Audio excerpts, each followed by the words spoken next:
মার্কিন president Donald Trump ফিলিস্তিনি শরণার্থীদের সহায়তা প্রদানকারী জাতিসংঘের সংস্থা UNRWA-তে অর্থায়ন বন্ধ করার সিদ্ধান্ত নিয়েছেন। নাম প্রকাশ না করার শর্তে হোয়াইট হাউসের এক কর্মকর্তার বরাতে কাতার ভিত্তিক সংবাদ মাধ্যম আল জাজিরা এ তথ্য জানিয়েছে।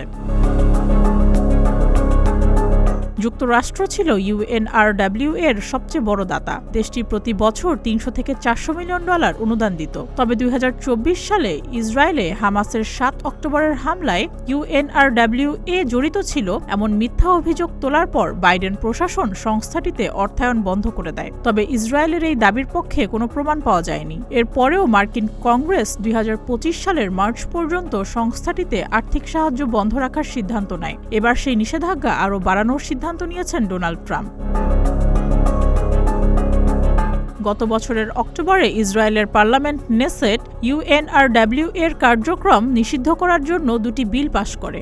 এই আইন গত সপ্তাহে কার্যকর হয়েছে। ১৯৪৯ সালে জাতিসংঘের সাধারণ সভায় UNRWA প্রতিষ্ঠা হয়। সংস্থাটি গাজা, পশ্চিম তীর, পূর্ব জেরুজালেম, সিরিয়া, লেবানন এবং জর্ডানে মিলিয়ন ফিলিস্তিনিদের সাহায্য, স্বাস্থ্য ও শিক্ষাসেবা প্রদান করে থাকে।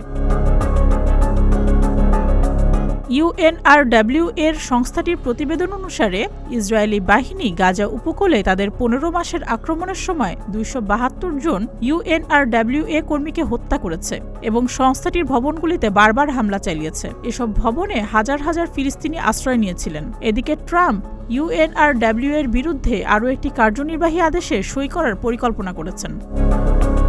সুস্মিতা, প্রতিদিনের বাংলাদেশ।